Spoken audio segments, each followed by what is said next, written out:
They say blood is thicker than water, but no one tells you what happens when that same blood becomes the knife.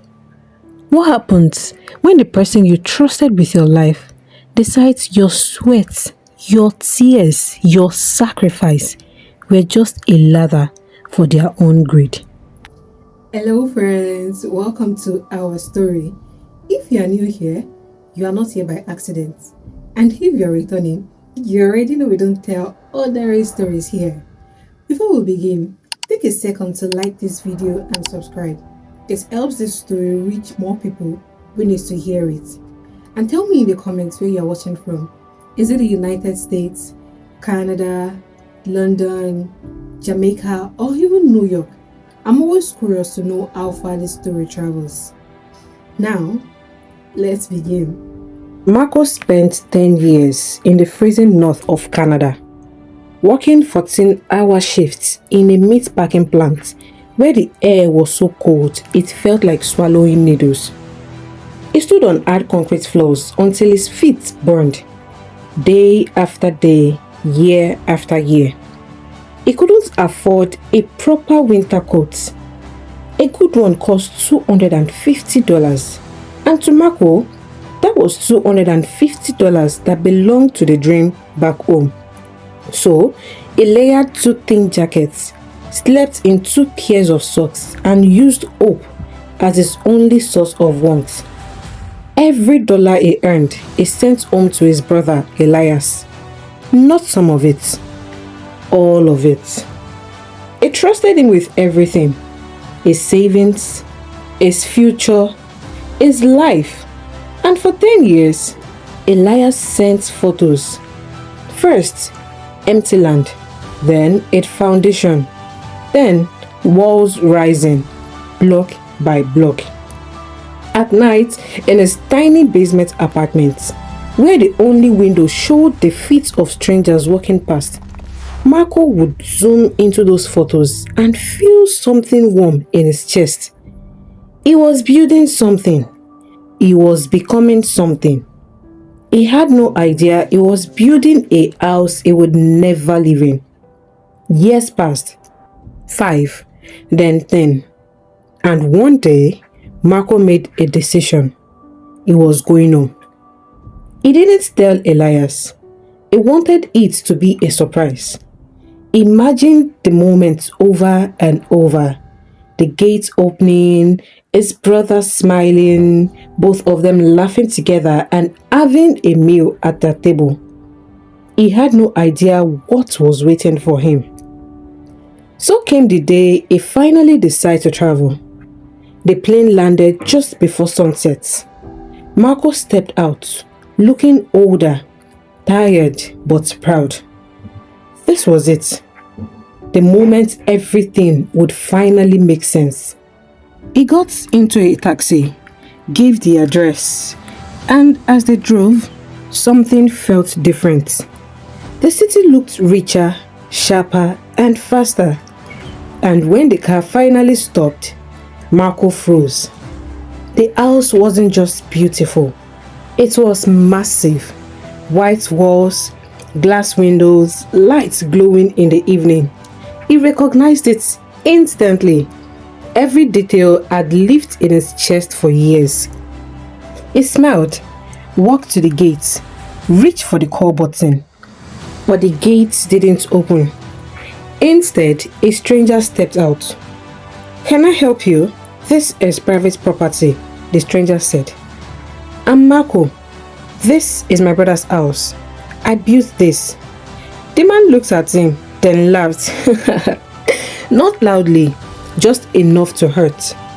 "I bought this house 3 weeks ago," he said, "from a man named Elias. Paid in full."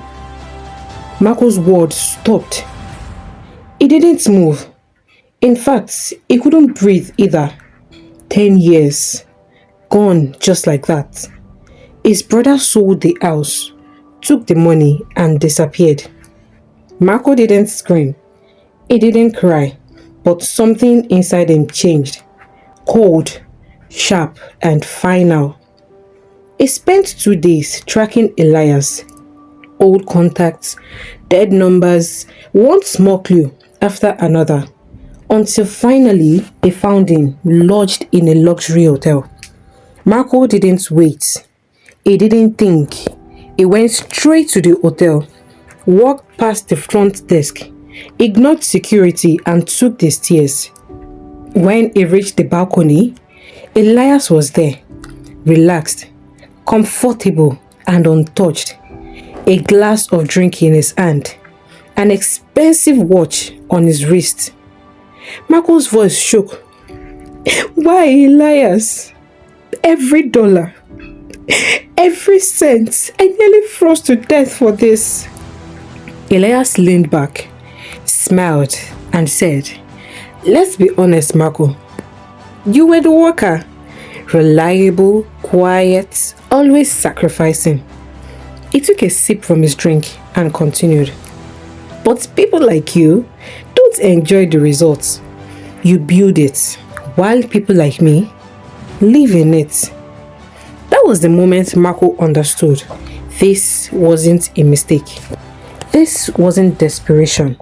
This was betrayal, planned over years. Elias didn't just take money. It took time, trust, and a life that could never be returned. Marco said nothing. He just walked away. That night, he sat in the rain, soaked, empty. No house, no money, and more importantly, no brother. Then, a tiny voice called out to him. Sir, a young woman stood there, barefoot, quiet, almost invincible, but she saw him. She placed something in his hand, a small flash drive. Your brother isn't just a thief, she said. He's been hiding money, moving it for years. I work at the hotel. I've been watching him. And this proves it, she said. That moment changed everything. Marco thanked her and went his way. For the next 3 months, Marco worked with lawyers, night after night. Accounts were traced, shell companies exposed, money recovered. Piece by piece, Elias' world collapsed until one morning it ended. The police came to arrest Elias. The handcuffs clicked. Elias looked at Marco, but this time there was no smile, only fear. For the first time, he saw him clearly, not as someone he used, but as someone he underestimated. Marco got everything back. The money, the house, the truth. But he didn't go back to that house. He sold it because some things, once broken, don't deserve to be rebuilt. Instead, he built something new, a foundation called Frozen Ants, helping people who were used, betrayed, forgotten. Because he learned something the hard way. Strength doesn't feel like strength when you are living through it. It just feels like survival. But survival is still power. He lost 10 years. Not stolen by a stranger, but by his own blood. But in the end, he got the trust. The lesson of betrayal is the one that knows your sacrifice. The one that watched you struggle and still chose to take everything from you. If this story stayed with you, you already know why. Like, subscribe, because here we don't tell ordinary stories. And tell me in the comments, have you ever trusted someone and paid the price for it? I'll see you in the next story. Bye for now.